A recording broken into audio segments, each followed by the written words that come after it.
Pemirsa, Anda masih bersama kami dalam dialog spesial Pak Kiai Haji Ngasipudin. Ya. Anda baru saja, belum lama ya Pak, yang menjabat sebagai Ketua PCNU Lampung Tengah.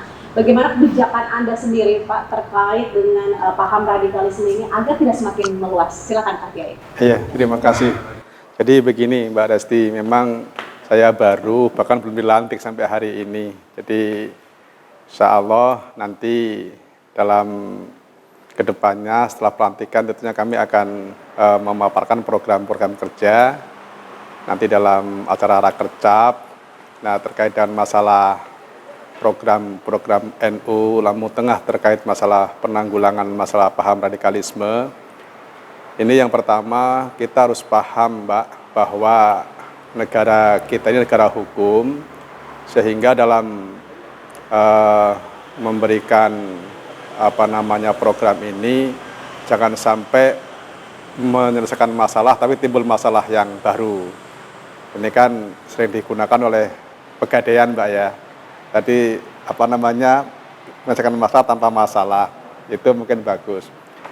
Terkait dengan itu Mbak, bahwa kami menyadari paham radikalisme ini tidak cukup diselesaikan dengan hanya dari satu pemerintah saja atau masyarakat saja, tidak bisa. Ini memang harus bareng-bareng kita selaku warga negara dan pemerintah harus sama-sama memerangi atau minimal lah ini menyadarkan masyarakat tentang bernegara. Terkait dengan program kami, tentunya kami sadar bahwa paham ini karena ini juga dikoordinir oleh sebuah organisasi kemasyarakatan atau keagamaan, sehingga untuk pencegahannya kami harus bekerja sama dengan aparat terkait, dalam hal ini mungkin kepolisian dengan Densus dan lain sebagainya, sehingga nanti ketika menyelesaikan masalah ini tidak timbul masalah lagi. Karena kita paham, kita sadar, kita ini negara hukum, tidak boleh menghukumi sendiri. Kami dari NU ke depan ini mempunyai program terkait masalah penanggulangan ini, tentunya akan kerjasama dengan aparat terkait, khususnya kami di NU ini sifatnya hanya preventif, pencegahan, kemudian memberikan informasi kepada aparat yang berwajib, bahwa di daerah kami ini ada yang terindikasi atau bahkan sudah masuk dalam paham-paham itu. Sehingga nanti ketika ini ditindaklanjuti, ini memang sudah wilayah hukum, artinya dari pihak aparat kepolisian atau apapun yang diberi tanggung jawab oleh negara hal itu. Sehingga nanti ke depannya kami tidak ada masalah lagi dengan ormas yang lainnya. Saya yakin bukan hanya NU, tentunya banyak kayak Muhammadiyah, saudara kita itu dan kawan-kawan lainnya juga mempunyai tujuan yang sama. Sehingga kami lebih pada tindakan preventifnya. Untuk represifnya tentunya itu sudah wilayah aparat hukum, dalam hal ini mungkin kepolisian atau Densus dan seterusnya. Seperti itu Mbak. Pak, sebenarnya siapa sih Pak yang rentan gitu ya untuk terkena paham radikalisme ini sendiri Pak Kiai? Kalau kita melihat kondisi yang ada sekarang ini, yang masuk ke ranah itu sudah semua masyarakat Mbak, dari kalangan intelektual, dari kementerian juga banyak yang masuk, dari orang-orang kantor pemerintah juga banyak yang masuk, masyarakat biasa juga, artinya sudah ke semua lini ini. Artinya ini sangat-sangat bisa masuk ke semua lapisan masyarakat, apapun profesinya, apapun seberapapun usianya, ini sudah ke sana arahnya. Jadi ini sudah boleh kita katakan akut lah negara ini terkait masalah paham ini. Makanya tadi NU ini punya program tadi preventif ini, karena kita sadar Mbak, kalau hanya melarang organisasinya, sebutlah yang baru ini mungkin HTI kita masih paham bersama, memang dilarang oleh pemerintah. Cuman ideologi HTI itu atau paham-paham yang lain seperti radikal itu masih berkembang. Nah inilah peran NU yang lebih lebih penting untuk pencegahan itu, sehingga tidak mati satu tumbuh 1000. Nah ini kan sekarang kita lihat saja, HTI sudah bubar, dilarang oleh pemerintah. Bahkan ormas yang lainnya yang radikal itu sudah dilarang. Tapi ideologinya masih berkembang. Bahkan tadi sampai ke dunia pendidikan, ini perlu kita cegah, Mbak. Jadi begitu. Bagaimana Pak pencegahan di dunia pendidikan itu sendiri Pak tadi? Bahkan ada kasus yang memang sudah dilihat secara langsung oleh PKI sendiri. Yang pertama tentunya himbauan pada orang tua untuk selektif ketika memondokkan atau menyekolahkan anaknya kepada lembaga pendidikan tersebut. Yang kedua, tentunya perlu pendekatan, kemudian diskusi dengan orang-orang itu yang punya anak, sehingga nanti tidak terjalin hal itu. Baik, terima kasih Pak Kiai. Saya beralih ke Pak Selamat Anwar. Pak, bagaimana peran pemerintah legislatif untuk mendukung kebijakan-kebijakan dari PCNU Lampung Tengah sendiri, Pak?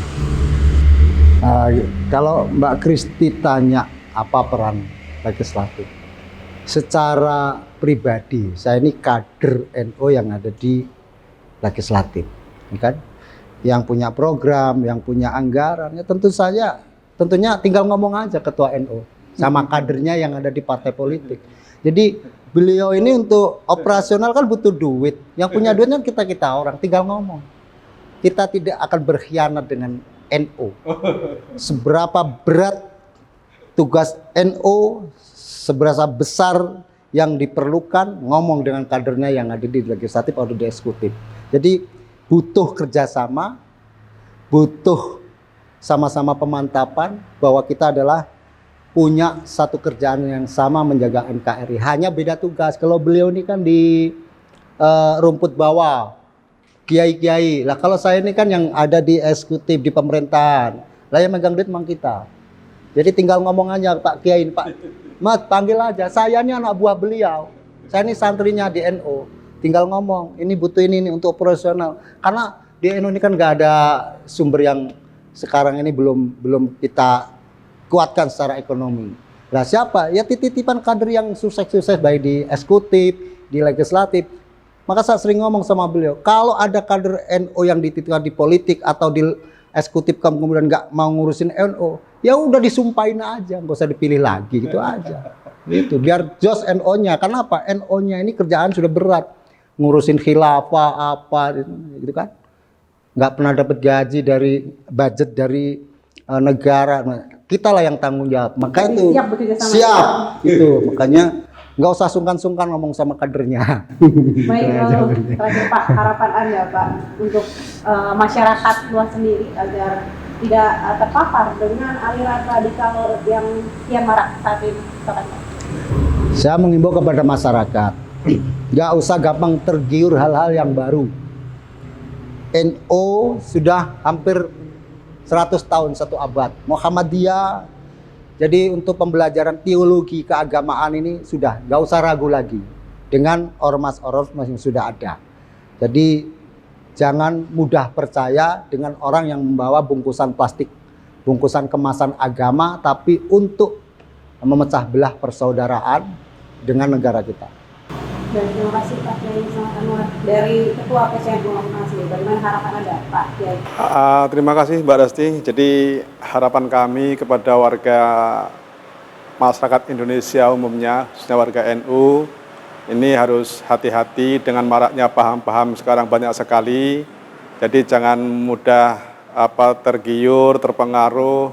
Jadi kalau ngaji atau belajar itu carilah guru yang benar, yang punya sanad, sehingga tidak ada yang bertanggung jawab, tidak mudah tergelincir. Kemudian himbauan kami juga untuk masyarakat Lampung Tengah khususnya, tolong informasikan ke kami kalau ada di daerah Panjenengan Sedoyo itu paham-paham yang sudah disebut radikal, tolong beritahu kami sehingga kami akan pull upin nanti, akan kami turun ke bawah kalau emang itu benar adanya, sehingga kewajiban kami selaku warga negara akan melaporkan hal itu kepada yang berwajib. Terima kasih Mbak. Baik, terima kasih Pak Kiai Ngasih Kude dan juga Pak Kiai Selamat Anwar telah hadir di dialog spesial hari ini. Pemirsa Metro TV, saya sudah perjumpaan kita pada dialog spesial kali ini. Terus saksikan dialog spesial selanjutnya. Jaga terus protokol kesehatan yang ketat. Saya Kristi, Ustaz Tugas pamit undur diri. Salam sehat bersama.